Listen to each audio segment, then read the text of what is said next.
85 million years ago, dinosaurs dominate the landscape. What land there is, for most of the planet is covered by water.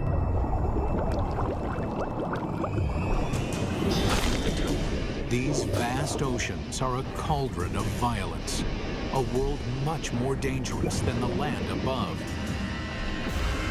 This is the brutal world where an ultimate predator is born and bred.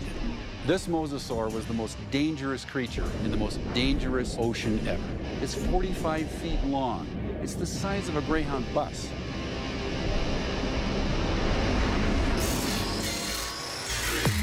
Now a monster is resurrected inside a laboratory,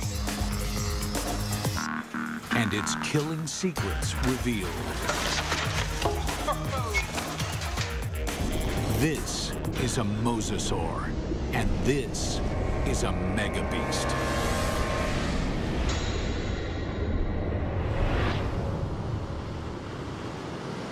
This is mosasaur country. At least it was.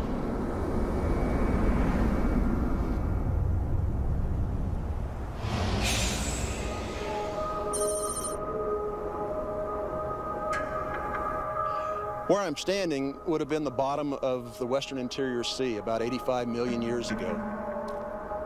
Mike Everhart is one of the world's leading experts on mosasaurs.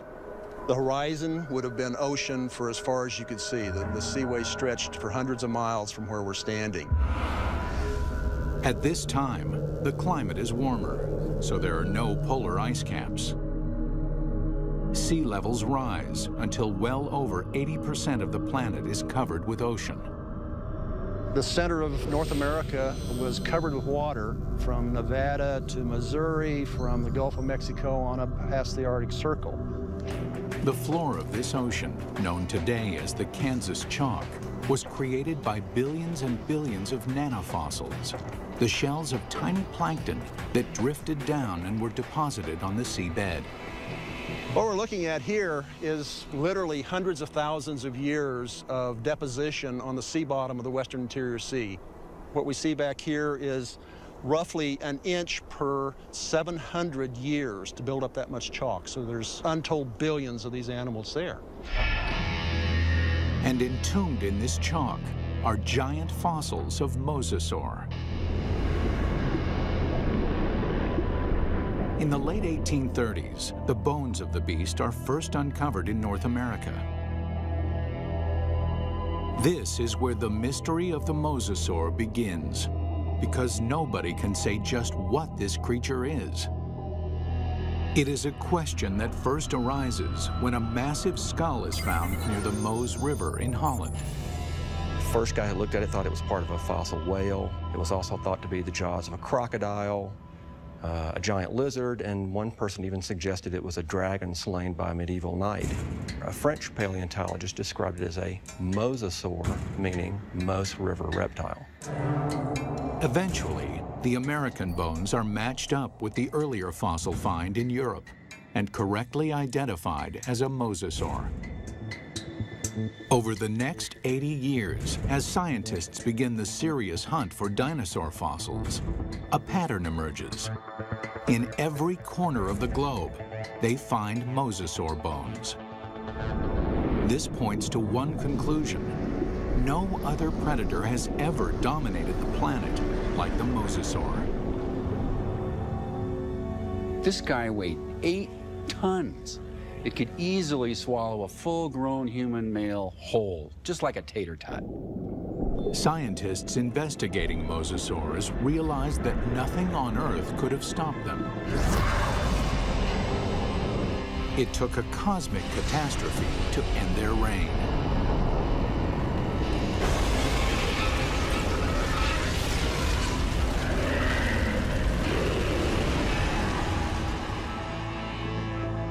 As scientists explore mosasaur evolution, their investigation yields a startling revelation.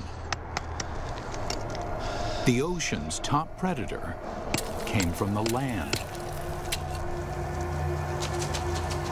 These sea monsters began their journey as tiny lizards at the mercy of giant dinosaurs. How they became colossal mosasaurs remains a mystery. Until 1989, when a fossil hunter named Van Turner finds a very unusual skeleton. Turner takes the fossil to Mike Polson, a paleontologist at Southern Methodist University.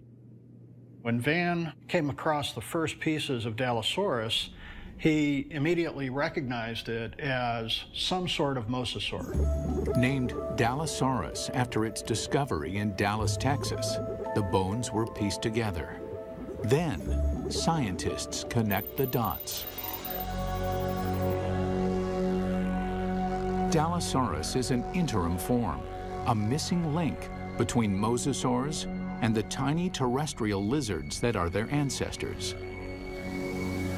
The lizards, dubbed Aegialosaurs, face a constant threat from the larger, fiercer dinosaurs. They flee to the ocean. 3 million years later, they evolve into Dinosaurs. Their toes evolve into webbed feet, so they can no longer function on land. In the span of 6 million years, they grow from a small 3-foot lizard into the giant 50-foot mosasaur. The mosasaur's development demonstrates that even in evolution, timing is everything. Warm temperatures and shallow seas create an abundant food chain in the ocean. This is a perfect environment for animals to take to the water. But these life-giving seas can quickly turn deadly, even for mosasaurs. The competition is everywhere. Everything in the oceans then would have looked very strange to us today. All the fish seemed to have been armed with mouthfuls of teeth. It seemed like everything in that ocean was a predator and just built for killing things. Like Zephactinus, a bony fish that is armed with a mouth full of long, needle-like teeth. The plesiosaurs are marine reptiles and top predators for over 100 million years. They come in 2 lethal varieties. One deals death through speed and agility. The other is a behemoth, so mammoth, nothing dares challenge it. And of course, there are the sharks. These predators were around 100 million years before dinosaurs had ever roamed the earth. This is a tooth from a large shark that lived during this time, during the age of mosasaurs swam in this ocean. It's from a shark called Cretoxorana mantelli, the Ginsu shark. And I called it that specifically because it's sliced and diced. The Ginsu is a giant shark. Reaching a length of 25 feet, it dwarfs any modern great white. This shark was literally able to bite through bone. We know that because we find pieces of mosasaur that have literally been severed from the bodies, swallowed, partially digested, and then regurgitated again. To survive, mosasaur had to change its land-based behavior, tearing out a place for itself at the very top of the food chain. But what allowed this creature to evolve into such a relentless killer? It's all in the bite. You'd probably be in shock after a bite like this.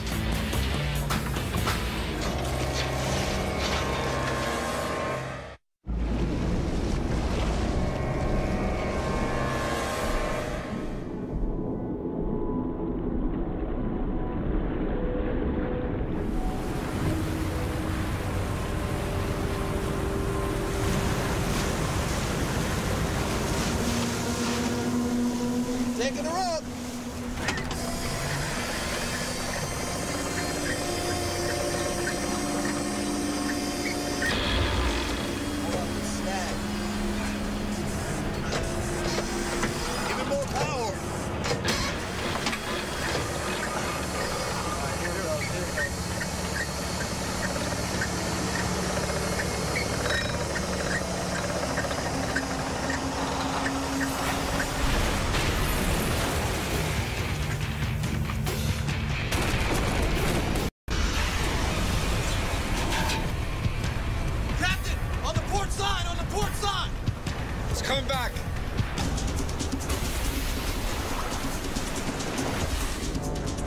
We humans got lucky.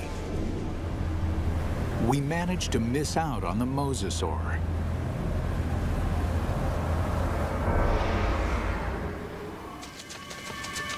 "95 million years ago, it is just a small lizard forced to flee into the ocean.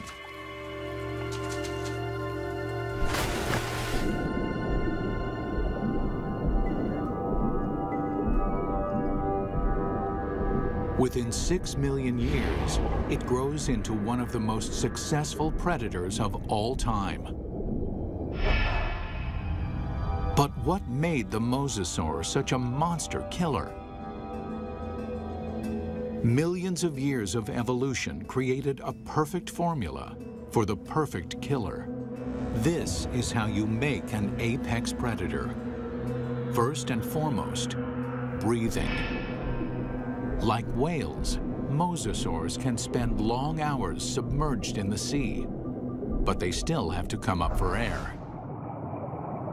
And then there's food. Fish are nutritious, but they're fast and slippery. To catch them, mosasaurs must develop the skills of an efficient hunter. Another part of the formula, hearing. In the water, sound location becomes a prime method for hunting. Mosasaurs modify their terrestrial ear into a super amplification system that makes sounds 38 times louder. In his studies of the mosasaur, paleontologist Dr. James Lamb has been able to reconstruct the creature's hearing mechanism. This little piece fits in this pit and moves back and forth. And then this piece fits here, and a small movement in this first piece creates a large movement in this one. So it's a system that's finely tuned for conducting sound through water. Even though sound can lead them to the prey, it's difficult to detect a target if it's in murky water.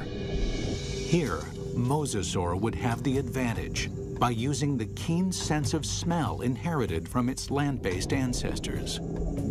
A mosasaur like this would have had a tongue that would function exactly like a monitor lizard's tongue. The reason why the tongue is forked is so that the animal can smell in 2 different directions at the same time.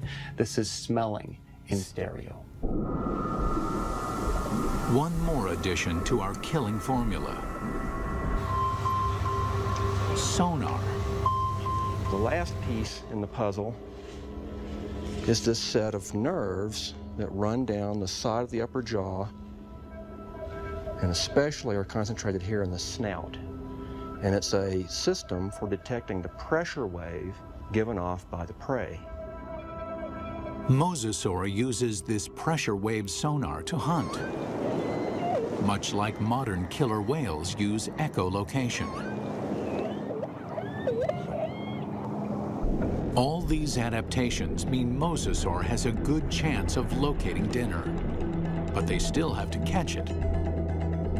And chasing down fast, elusive prey requires jet-like speed. So how does an 8-ton, 50-foot monster propel itself? This alligator has another piece of our formula: a massive tail. Along with crocodiles, gators have a long, flattened tail shape similar to mosasaurs.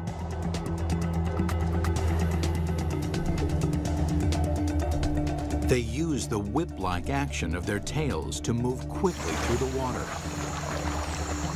One of the things you notice, first off, when you look at a mosasaur, is fully half the length is the tail. Mosasaurs retain their terrestrial lizard shape, except for the tail, which evolves from a round, snake-like shape into a wide, flat paddle. If you look at the vertebra on the tail, they have expanded bony struts top and bottom for the swimming organ that helps them swim. Using modern gators and crocs as a comparison, scientists estimate a mosasaur can reach a top speed of 30 miles an hour. Its whip-like tail is good for quick acceleration, but not sustained high-speed chases. Fish are built to swim fast and far. Mosasaurs won't win a marathon, so they have to strike quickly.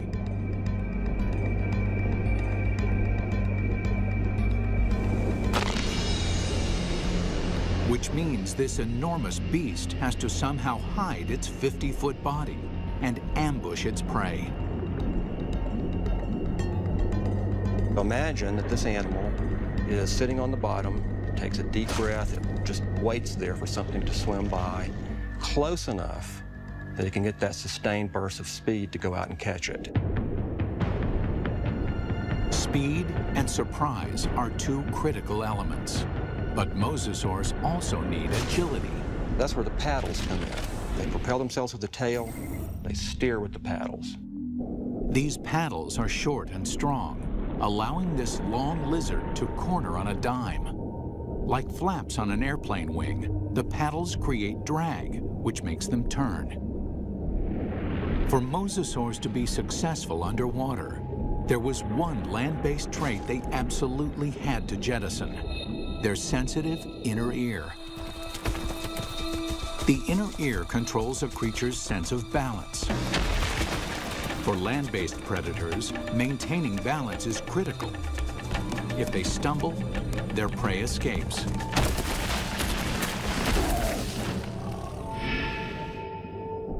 But in water, animals move in every direction, like a gyroscope.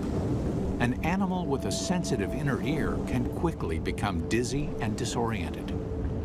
Over the millennia, the mosasaur's inner ear begins to dial down the sensitivity, allowing them to quickly twist and spin with no sickening side effects. These evolutionary refinements created a megabeast. The mosasaur can locate, chase, and catch its prey. But catching is not enough. The mosasaur has to eat. And the way that it eats is something that almost defies imagination. It's a prehistoric creature so vicious, it makes sharks seem cuddly. With jaws like steel, it's large enough to swallow a human in one bite. This underwater T-Rex is bred only to hunt and to kill. And across the oceans of planet Earth, this megabeast rules.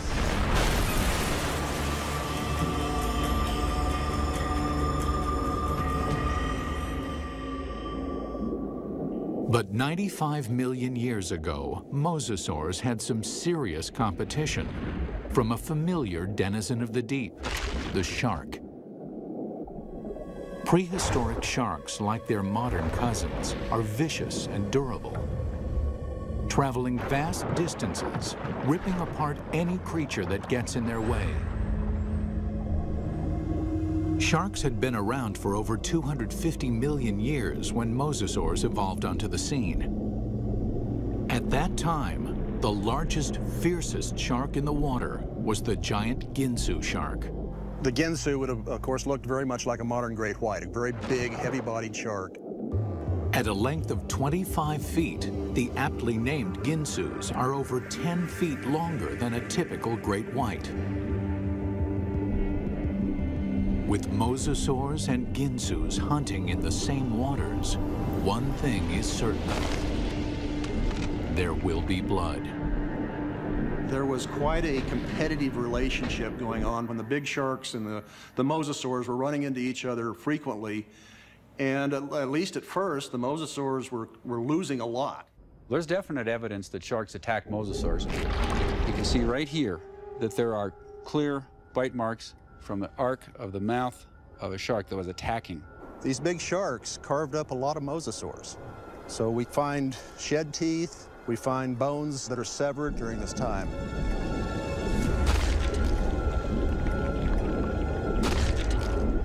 While an adult mosasaur can hold its own against a Ginsu, there are other mosasaurs. Mosasaur couldn't do any of that. So what they've done is to basically make a toothed conveyor belt to help sort of tractor the prey down its throat. You can look at mosasaur fossils, and you can look at modern analogs that have a skull that works in a broadly analogous way. But sometimes building a model tells you something you just can't find out any other way.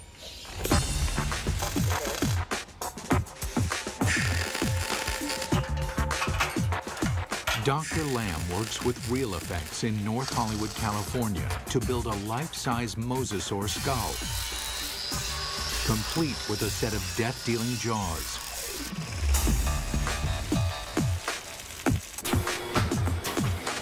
The massive steel jaws are powered by pneumatics instead of muscles and ligaments. Never thought I'd see a steel mosasaur skull, but this is very cool looking.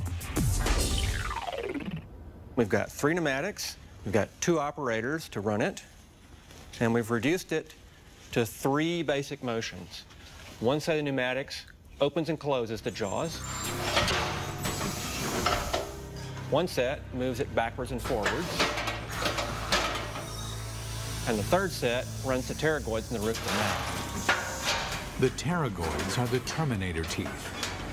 No other ocean predator has them. A second set of teeth running down the roof of the mouth. These are a truly fiendish adaptation. They actually work independently to move the prey backwards in the throat, and also to hold it still, to pin it down as it opens its mouth for the next bite. Now we see how these jaws worked in deadly concert. The bite, the ratcheting jaw, the terminator teeth. Test 1. Find out what the mosasaur's first bite would do to any creature unlucky enough to get on the wrong end of these teeth. Mosasaurs had a really big bite.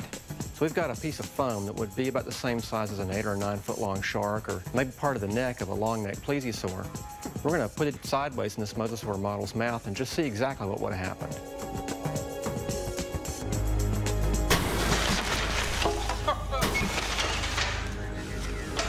Well, that's going to leave a mark, isn't it? That's a broken neck. I'm pretty convinced that this thing would have probably killed something with the first bite. First time it bit down and ratcheted back like that, the thing's neck is broken. Test 2. Measure the capacity of its bite. Very simply, when our metal mosasaur chomps, how much ersatz meat goes into its mouth? We've got this piece of foam with 4-inch squares painted on it. We're going to feed it to this mosasaur and see how much with each bite this thing would have dragged its prey down its throat.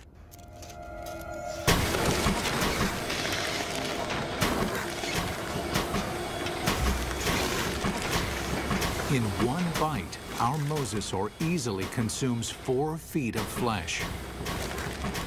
That means this mosasaur could eat a 20-foot animal in 5 bites. Or an adult human in a single gulp. It's not just the size of the bite. Inside the mouth, the teeth are virtual meat hooks. Dr. Lamb demonstrates with a hunk of ballistics gel, which is similar in consistency to human flesh. If you put a piece of meat in the mouth, it can't move out because the tips of the teeth grab it like a fish hook. So we're just going to see if we can put this up here on these teeth. You can't come out this way because you're caught on these teeth. The only way you can really go is further into the mouth, which is really not the direction you want to be going. And let's just see what happens here.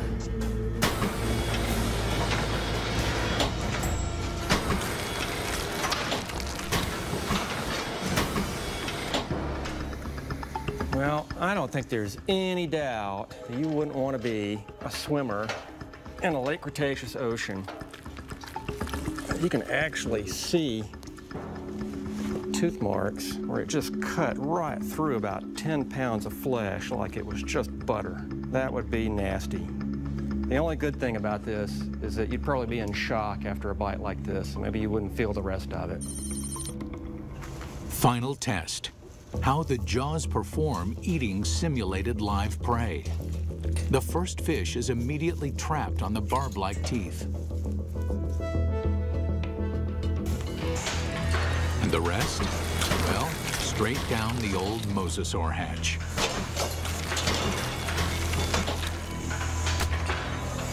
In 20 seconds, our captive mosasaur can eat 500 pounds of fish.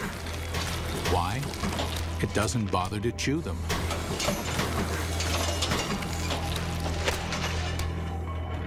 There's a rapidly vanishing cloud of red and a few scales, and that's all that's left of it. For dessert, they test an item that mosasaur never had the opportunity to eat.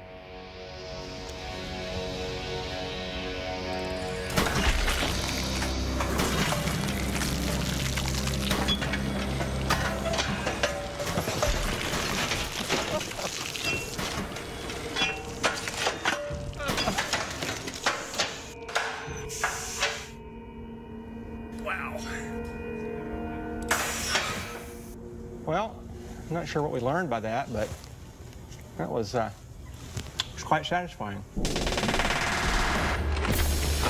It's abundantly clear why mosasaur is the ultimate success story of evolution, growing from a 3-foot lizard into an alpha predator. Although this megabeast drove all its enemies into extinction, fossil evidence suggests another enemy took their place. And this enemy is something the mosasaur has never seen before.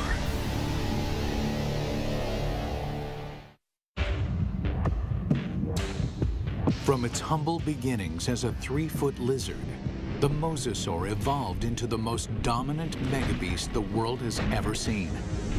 Nothing in the ocean can kill it, let alone live with it. But the threat may have come from another direction. What we're looking at here is what I would like to call a paleo crime scene. It's a very old cold case file. Scientists studying mosasaur fossils find evidence of attacks on these giant reptiles. There's a healed bite mark here, this raised ridge. There's a second puncture wound here with this lip of reactive healed bone around it. There are 2 marks up here on the top of the skull, and it probably killed the animal fairly quickly. What animal is vicious enough to attack the deadliest creature in the sea? And we can measure the distance between those bites, and we can marry it up with the jaw of another larger mosasaur, and the teeth fit perfectly into those holes. It makes perfect sense. The only thing mosasaur had to fear may have been mosasaur itself. Experts think that mosasaurs engaged in snout wrestling or face biting to establish dominance. We see really analogous behavior in modern saltwater crocs. Almost always the males, and they're defending a breeding or feeding territory.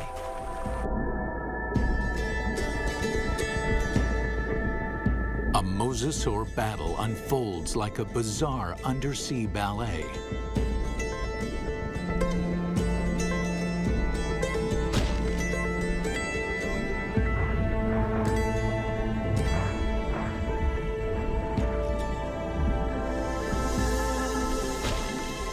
When one establishes dominance, the other gives up and swims away.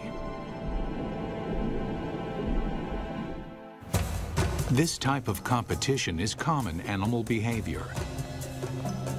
But scientists uncover something shocking in this particular set of fossils.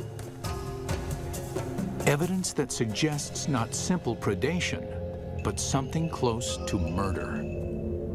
We've got the fossil evidence that shows that mosasaurs killed other mosasaurs, and they didn't eat them. I mean, it wasn't for food. By looking at the damage on the skull, Everhart believes that this wrestling match turned deadly. The fossil evidence shows the dominant mosasaur clamps down on his opponent's skull. And as the skull of the mosasaur rolled to the side, these teeth pulled out and left these big drag marks across the bone, very deep wounds. Not only is the skull crushed, but evidence suggests the killer then broke the victim's neck. We found the neck laying off like this at a 45-degree angle to the skull, indicating that it's probably broken right up here next to the brain case. Not even great white sharks or saltwater crocs deliberately kill their own kind. They killed, kind of like humans, they killed for other reasons than for food. And mosasaurs were different in that regard. We don't see that in very many other animal groups. Still, scientists believe this gladiator-like behavior would not have caused the mosasaur to go extinct. In point of fact, they seem to thrive on violence. 70 million years ago, with no other competition in sight, mosasaurs continued to evolve, becoming even more diverse. There's well over 50 species of mosasaurs. They began moving from the ocean into freshwater, seeking prey in swamps, estuaries, and rivers. Nothing on Earth could have stopped these megabeasts. Nothing on Earth, that is.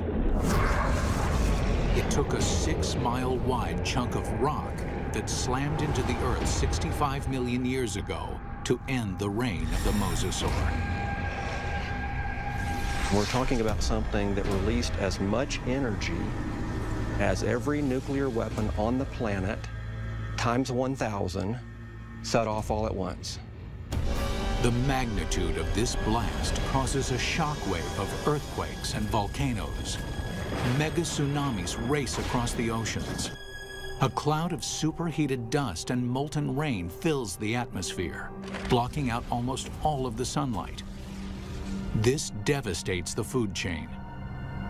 75% of the species on Earth are wiped out. With its food supply drastically reduced, the mosasaur is doomed. This cataclysmic event paved the way for the development of mammals and